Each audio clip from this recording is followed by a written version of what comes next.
आजमगढ़ सदर विधानसभा की संगठन बैठक जमालपुर में आयोजित की गई, जिसमें आजमगढ़ जिले के प्रभारी व पूर्व मंत्री और विधायक लालजी वर्मा ने संगठन की समीक्षा की तथा संगठन को धारदार बनाने तथा पदाधिकारियों को प्रशिक्षण देने का काम किया। बैठक को संबोधित करते हुए लालजी वर्मा ने कहा कि 2024 का चुनाव देश के संविधान और लोकतंत्र को बचाने का चुनाव है। भाजपा सरकार एक तरफ 5 किलो राशन व 500 रुपए किसान सम्मान निधि देकर जनता को बहकाने का काम करती है, वहीं दूसरी तरफ रसोई गैस का दाम 800 रुपए बढ़ाकर, पेट्रोल डीजल का मूल्य दोगुना कर, बिजली का मूल्य कई गुना बढ़ाकर, खाद बीज का दाम बढ़ाकर जनता से कई गुना वसूली कर रही है। भाजपा चुनाव के वक्त जनता के मूलभूत समस्याओं से ध्यान भटकाने के लिए उन्मादी एजेंडा पैदा करती है और जनता के वोटों पर डकैती डालने का काम करती है। उन्होंने पदाधिकारियों को जनता के बीच जाकर भाजपा सरकार की जन विरोधी नीतियों को उजागर करने तथा समाजवादी पार्टी की जन कल्याणकारी योजनाओं जैसे डायल 100, एम्बुलेंस, लैपटॉप इत्यादि के बारे में बताकर समाजवादी पार्टी के प्रत्याशी के पक्ष में वोट मांगने का काम करें।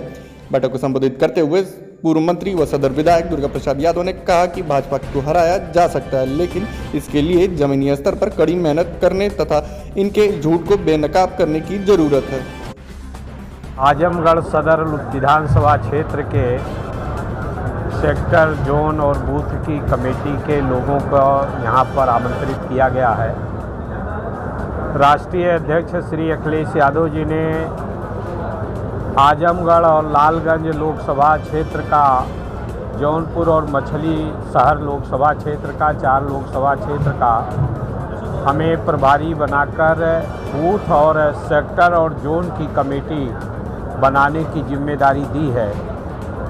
जैसा आप सभी लोगों को मालूम है कि आज पूरे देश में भारतीय जनता पार्टी लोकतंत्र और संविधान के लिए खतरा बनी हुई है।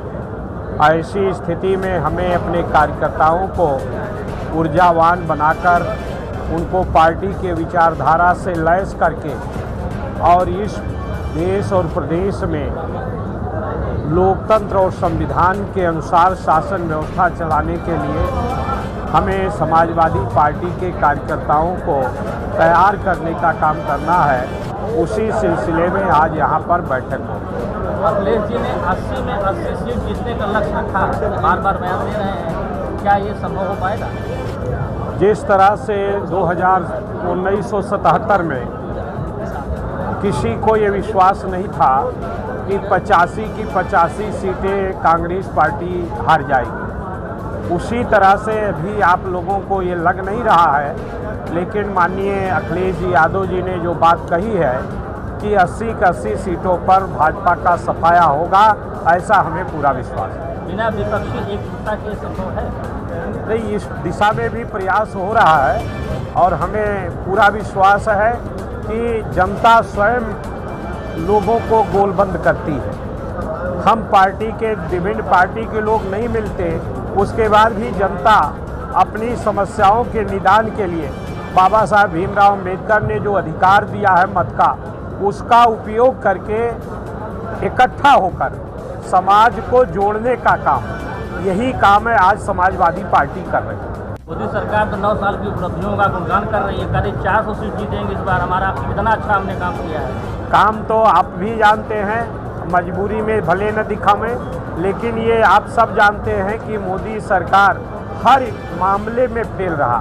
जो वादा उन्होंने किया, चाहे वो महंगाई समाप्त करने का वादा किया, लोगों को रोजगार देने का वादा किया, किसान की आमदनी बढ़ाने का वादा किया, एक भी दिशा में वो सफल नहीं है।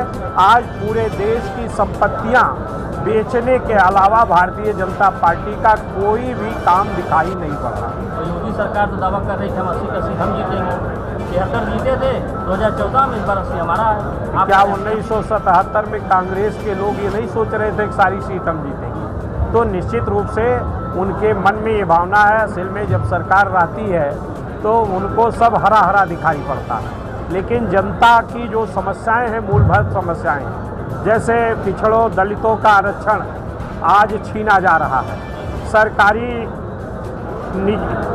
जो नौकरियां थी वो निजी हाथों में देने का काम किया जा रहा है। आज भर्ती न करके, नौकरी नियमित न देकर आउटसोर्सिंग से लेने का प्रयास किया जा रहा है। इन सारे मुद्दों को जनता जानती है और निश्चित रूप से इसका जो आकलन करते हुए और आने वाले चुनाव में उसका नतीजा दिखाने का आप 24 में सरकार बनेगी विपक्ष की पक्का? सुनिश्चित। आप 24 में चुनाव के लिए आप विपक्ष की एकजुटता कर रहे हैं, ओम प्रकाश राजभर बाबा के साथ मीटिंग कर रहे हैं, इसको आप किस तरह से देखते हैं? नहीं, ओम प्रकाश राजभर के बारे में मुझे कोई कमेंट नहीं करना है। हमारा ये मानना है, हम लोग जिस काम में लगे, हमारा मानना है कि राजनीतिक दल की तमाम मजबूरियां होती हैं, वो अलग अलग रह सकते हैं। हम समाजवादी पार्टी के लोग समाज को जोड़ने में लगे कि विभिन्न समाज को, चाहे वो ब्राह्मण हो, चाहे क्षत्रिय हो, चाहे वो पिछड़ा हो, चाहे दलित हो, हम गांव स्तर पर उनके बीच में एकता स्थापित करके, चूँकि मुद्दा सबका कॉमन है, बेरोजगारी सबका मुद्दा है, महंगाई सबका मुद्दा है, भ्रष्टाचार सबका मुद्दा है, अपराध जिस तरह से बढ़ा है, जिस तरह से न्यायालय में घुसकर अपराधी हत्या कर रहा है, ये सबका मुद्दा है। उन मुद्दों को लेकर हम समाज को जोड़ने का प्रयास कर रहे हैं और हमारा अगर समाज जुड़ जाएगा तो निश्चित रूप से भाजपा का सफाया होगा।